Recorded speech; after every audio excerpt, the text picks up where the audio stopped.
그 영화로신 주 이곳에 오셔서 이 모인 자들로 주 백성 삼으사 그 중에 항상 계시고 그 중에 항상 계시고 그 영광 나타내소서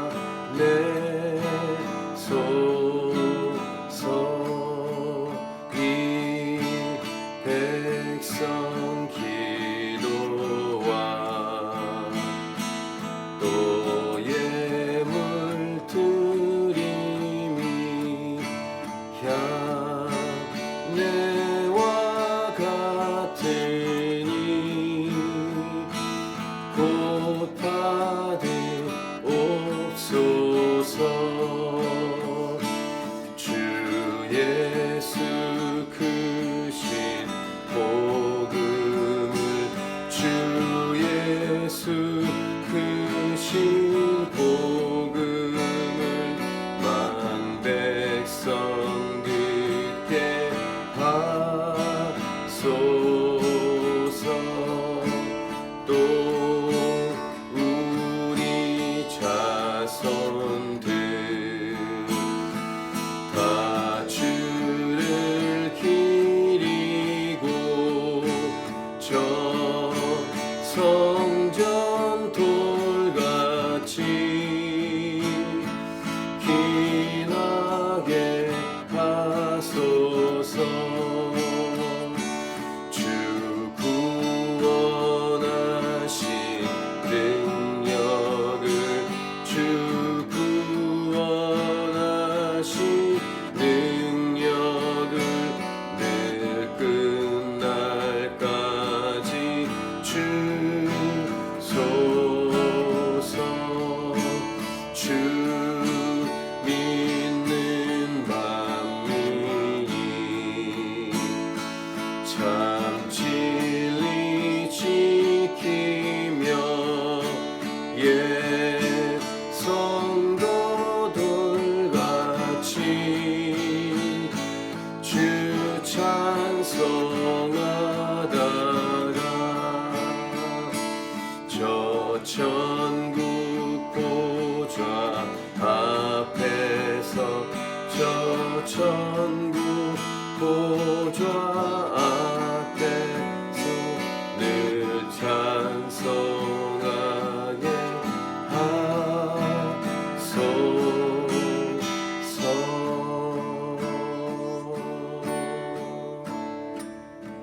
자, 오늘부터는 절기에 관한 말씀을 묵상합니다. 여러 종류의 절기가 언급이 되는데 이 절기는 오늘날 우리에게는 예배입니다. 예배에서 가장 중요한 것은 무엇인가? 오늘 이제 반복해서 나올 텐데 예배는 하나님을 위한 것이다 라는 것입니다. 물론 사람도 위한 것이죠. 사람을 위한 예배지만 결국 예배는 먼저 하나님을 위한 날입니다. 또 절기가 여러 종류가 나오는데 이 절기가 각 절기마다 의미가 있습니다. 근데 절기가 여러 종류가 있다는 것의 메시지는 이렇게 하나님을 자주 만나야 한다는 것입니다. 여러 절기를 통해 이스라엘 백성은 다양하게 하나님 앞에 나아가야 했는데 저희들이 오늘날 이런 많은 절기를 보면서 하나님을 자주 만나야 한다는 사실에 대해서 우리에게 주신 메시지라는 것입니다. 이 절기는 또한 기억하는 시간입니다. 성만찬 같은 경우도 기념, 즉 기억하라고 주신 예식인데 이 하나님을 기억하는 시간, 또 하나님께서 행하신 일을 기억하는 시간. 그러니까 결국 예배인데 찬양과 경배라고 얘기할 수 있겠습니다. 그래서 하나님의 일하심, 하나님의 역사하심이 곧 우리를 얼마나 사랑하시는가를 확인하는 시간, 확인해서 하나님께 영광 올려드리는 시간, 이것을 예배라고 할 수 있고, 이렇게 하나님을 기억하면서 하나님 행하시는 기억하면서 하나님이 우리를 위해서 얼마나 수고하셨는가, 하나님이 우리를 위해서 얼마나 일하셨는가, 이런 것들을 확인하는 시간이라고 할 수 있습니다.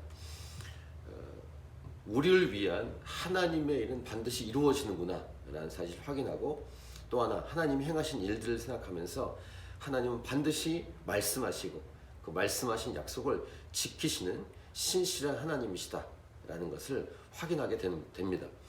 이사야 62장 1절에 이런 말씀이 있습니다. 나는 시온의 의가 빛같이 예루살렘의 구원이 횃불같이 나타나도록 시온을 위하여 잠잠하지 아니하며 예루살렘을 위하여 쉬지 아니할 것인지, 라는 말씀이 있는데, 구약에서 이 절기 때는 동물로 제물을 드립니다. 근데 오늘날 우리에게는 이미 예수님께서 십자가에서 죽으심으로 자신의 몸을 다 바침으로 오직 예수 그리스도 안에서 이런 모든 것들이 완성이 됐습니다. 단 한 번에. 동물로 제사를 드릴 때는 여러 번 계속 반복해서 드렸어야 되지만 예수님의 십자가의 사건 한 번으로 완전히 다 이루어 놓으셨습니다. 예수님이 십자가에서 죽으실 때 다 이루었다라고 선포하신 것은 바로 이러한 의미입니다. 자, 오늘 본문에는 두 가지 절기가 나옵니다. 안식일, 그 다음에 유월절입니다. 먼저 절기에 대한 선언을 보시면 1, 2절, 여호와께서 모세에게 말씀하여 이르시되 이스라엘 자손에게 말하여 이르라. 이것이 나의 절기들이니 너희가 성회로 공포할 여호와의 절기들이니라. 두 가지 표현, 나의 절기들, 여호와의 절기들. 이 표현이 후반부에도 또 나옵니다. 뒤에도. 이렇게 아까 앞에서 말씀드린 것처럼 나의 절기들, 여호와의 절기들이란 표현처럼 하나님의 예배, 하나님이 주인공이신 예배, 이 예배는 하나님의 것이다, 하나님을 위한 시간이다 라는 것을 알 수 있습니다. 그렇기 때문에 하나님께서 명령하신 대로, 하나님 말씀하신 대로만 절기, 곧 예배를 해야 합니다. 하나님께서 원하시는 대로 예배가 진행되어야 합니다. 하나님께서 말씀하신 대로 순종해야 제대로 된 예배를 드릴 수 있습니다. 성경은 예배에 대한 조건을 딱 한 가지를 말씀하셨습니다. 영과 진리로. 그 외의 모든 순서는 할 수도 있고 안 할 수도 있습니다. 자, 첫 번째 메시지입니다. 예배는 하나님의 것입니다.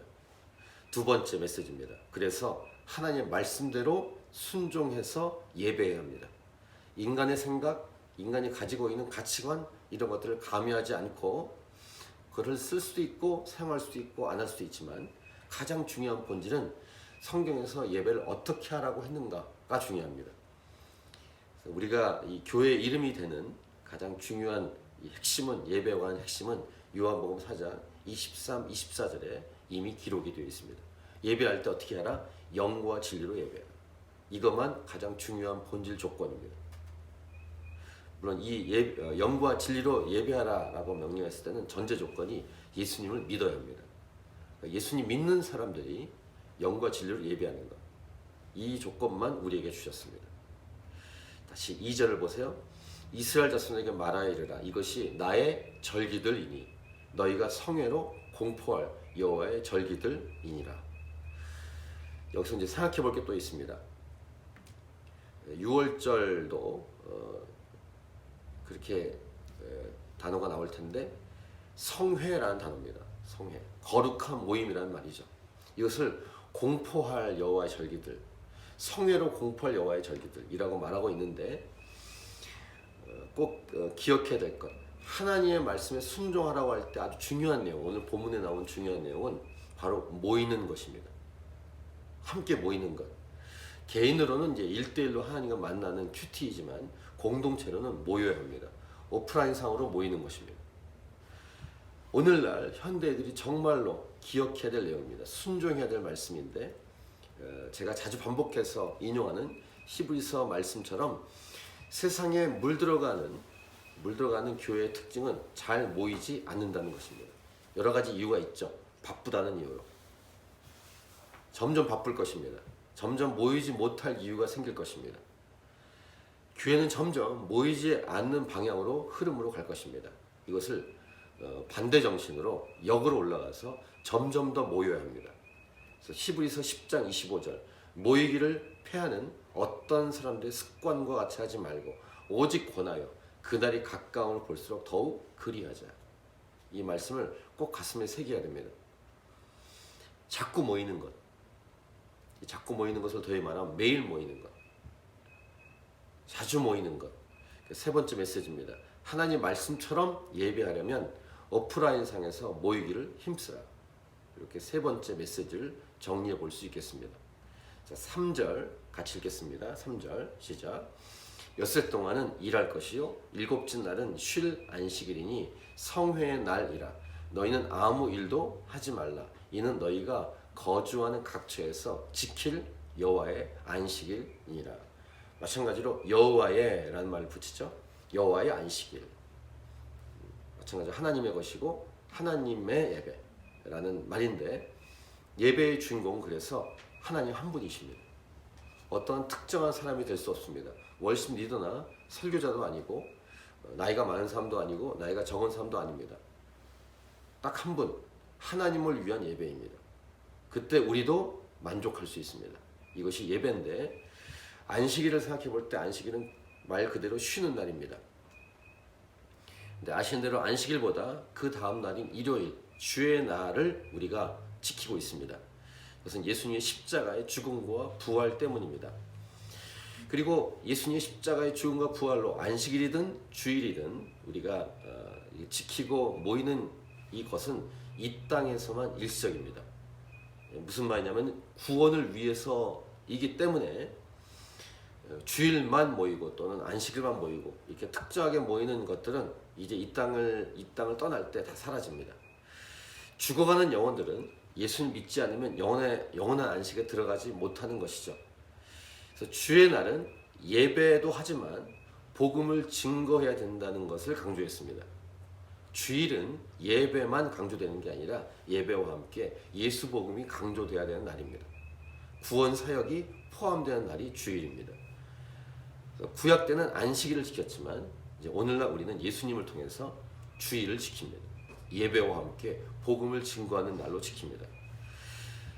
이 말은 뭐냐면 예수님을 믿지 않으면 안식도 없다는 것입니다. 저 영원한 안식, 천국에 못 들어갑니다. 그럼 영원한 안식을 위해서 우리는 일해야 합니다. 그러니까 쉼을 위해서 일해야 된다. 그것이 히브리서에서 강조하는 표현인데, 이 안식일을 묵상할 때 우리는 예수 믿는 자들은 주일을 함께 묵상해야 될 것입니다. 예배와 함께 복음 증거하는 사역. 자, 두 번째는 유월절입니다. 4절 이것이 너희가 그 정한 때 성회로 공포할 여호와의 절기들이니라 라고 다시 성회로 공포할 여호와의 절기들을 선언하신 다음에 5절에 첫째 달 열 나흘날 저녁은 여호와의 유월절이요 이렇게 시작을 하고 있습니다. 마찬가지로 여호와의 이런 말을 또 붙이시죠. 여호와의 절기들, 여호와의 유월절. 다시요 강조하십니다. 하나님의 것이고 하나님이 주인공이시고 주인이신 날이다. 하나님을 위한 날이다. 이것을 계속 강조해서 우리에게 말씀해주고 있죠. 내 마음대로 하려고 하는 교만함, 이 죄악된 인간이기 때문에 강조해 주시는 말씀을 듣고 철저히 하나님의 날임을 확인하고 또 확인해야 될 것입니다. 6절 이달 15셋 날은 여호와의 무교절이니 이래 동안 너희는 무교병을 먹을 것이요. 그러니까 6월절로 첫날 선포하고 그 다음에 성회로 모인 다음에 일주일 동안은 무교절입니다. 누룩이 없는 빵을 먹는 무교병을 먹는 날이기 때문에 무교절이라고 부르고 있습니다. 이 여호와의 무교절을 보낸 다음에 마지막 날은 다시 성회로 모입니다. 그래서 7절과 8절 보시면 그 첫날에는 너희가 성회로 모이고 아무 노동도 하지 말며 8절 너희는 이래 동안 여호와께 화제를 드릴 것이요. 여기 이제 무교절 기간이고요. 그 다음에 일곱째 날에도 성회로 모이고 아무 노동도 하지 말지니라 이렇게 말씀하고 있는데, 이 두 번째 절기인 유월절의 시작은 출애굽할 때 이스라엘 백성이 애굽에서 하나님께 내리신 재앙 중에 10번째 재앙과 연관되어서 시작된 이스라엘의 절기입니다. 죽음의 천사가 지나가죠. 장자가 다 죽임을 당합니다. 근데 살 수 있는 길을 하나님이 가르쳐 주셨습니다. 어린 양을 죽이고 그 피를 문지방과 문설주에 바르고 그 안에 들어가 있으면 산다고 말씀하셨고, 이 날을 기념해서 유월절을 시작했습니다. 이 유월절의 의미는 아시는 대로 예수님의 십자가 사건과 직결된 날입니다. 의미가 있지 않습니까? 예배와 그 다음에 예수 복음 연결된다고 말씀드렸는데, 이 유월절 사건은 예수님의 십자가 사건으로 곧 하나님을 만나는 예배가 열리는 날입니다. 하나님을 만나는 날입니다. 굉장히 아이러니한데 죽을 수밖에 없는 날인데 살아난 것입니다. 그러니까 복음의 날입니다. 우리는 모두 죄 때문에 죽을 수밖에 없습니다. 지옥에 갈 수밖에 없습니다. 예배할 수 없습니다. 근데 예수님의 십자가 사건으로 말미암아 그 예수 믿는 사람은 이 놀라운 하나님의 놀라운 사랑과 은혜를 경험하고 하나님을 만날 수 있습니다. 예배할 수 있습니다. 이 날이 유월절입니다. 그래서 다른 어떤 것도 가미하지 않는 순수한 빵인 무교병을 먹음으로 오직 예수님으로만 구원을 받을 수 있다는 것을 말씀하시는 우리 하나님이십니다. 구원은 오직 예수님 한 분만을 통해서 받고, 예수님 한 분만을 통해서 우리는 하나님을 만나는 예배를 할 수 있다. 이렇게 정리해 볼 수 있겠습니다. 우리 스스로가 할 수 있는 아무것도 없는, 오직 주님만이 하셨던 이 구원 사역, 이 구원에 있어서 6월절 첫날과 마지막 날은 아무 일도 하지 말라, 이렇게 말씀하고 있다는 것입니다. 구원은 오직 은혜로만 받는다. 예배도 오직 예수 한 분으로 은혜로만 예배할 수 있다. 이런 메시지를 우리에게 주고 있습니다. 오늘 세 가지로 우리는 본문 말씀을 가지고 메시지를 정리했습니다. 예배는 하나님의 것입니다. 두 번째, 그래서 하나님의 말씀대로만 순종해서 예배해야 합니다. 세 번째, 하나님 말씀처럼 예배하려면 공동체가 오프라인 상에서 모여야 합니다. 세 가지를 우리가 오늘 말씀 본문을 통해서 정리하고 확인했습니다. 이 말씀을 가슴에 새기고 여러분의 개인 예배가, 또 우리 하나님이 하신 교회 공동체 예배가 진정한 예배, 영과 진리로 예배드리는, 하나님께 영광되는 그런 예배가 될 수 있기를 간절히 기도합니다. 오늘 말씀을 가지고 개인적으로 기도하고 교회를 위해서 기도하고 주 앞에 나가도록 하겠습니다.